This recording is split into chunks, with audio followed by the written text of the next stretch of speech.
Today's ceremonies attracted DRC's Felix Tshisekedi, Kenya's Uhuru Kenyatta, South Sudan's Salva Kiir Mayardit, Tanzania's Samia Suluhu Hassan, Zimbabwe's Emmerson Mnangagwa, Burundi's Evariste Ndayishimiye, Somalia's Mohamed Abdallah Mohamed Farmajo, Ghana's Nana Addo Ndankwa Akufo-Addo, Namibia's Hage Geingob, as well as Guinea's Alpha Conde. 20 other countries were represented by lower-ranked government officials. It's an endorsement that we believe in the process that have produced this president. Secondly, in international law, we also call it. We also look at it as recognition. First, it is an endorsement of the leadership of President Museveni, and it is also an affirmation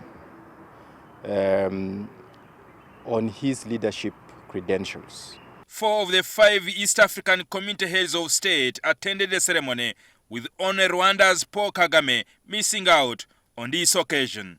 Rwanda, in spite of the fact that they are part of the East African community, are a sovereign state, and their sovereignty is defined even by our own treaty of the East African community.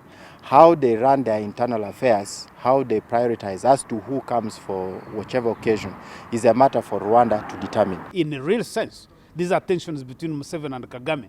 And those tensions are increasingly becoming tensions between the two countries, between the security forces of the two countries. So I would be surprised if Kagame was to come, given that the border situation there and those tensions have not been resolved. He preferred to be represented by Rwanda's East African Affairs Minister, Professor Manasseh Nsuti. According to analysts, the presence of South Sudan and Somalia symbolizes the importance and the role Uganda has played in pacifying the two countries.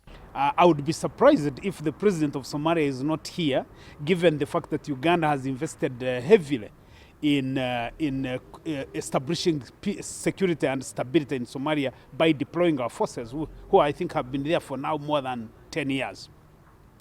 I would be surprised if the president of South Sudan is not here. Tanzania, it's an evolving relationship. Most of it not based on the current engagements around oil and the East African crude oil pipeline. I think our interests are mutual.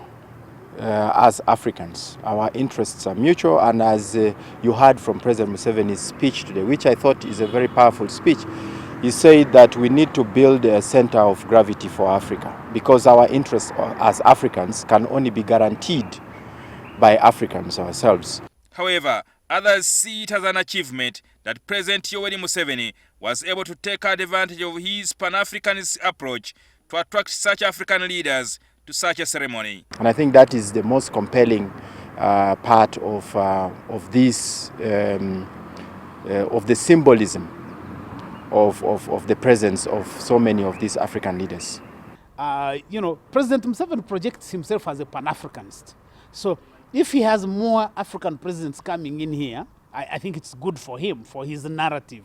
But otherwise, some of them they are quite insignificant in terms of trade relations, in terms of foreign posture, in terms of foreign affairs. So they are quite insignificant in a general sense. President Museveni's 6th term will bring his time in office to 4 decades, making him one of the longest-serving African leaders.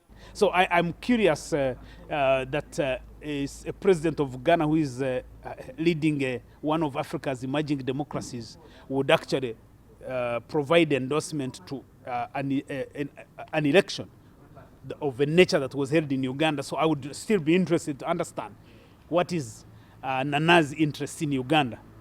Because it cannot just be that all of a sudden he got an invitation and just jumped on a plane. Who defines democracy? It's our people, because democracy works for the people. It doesn't work for the West, doesn't work for the East.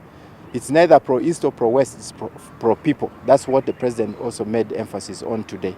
So I don't think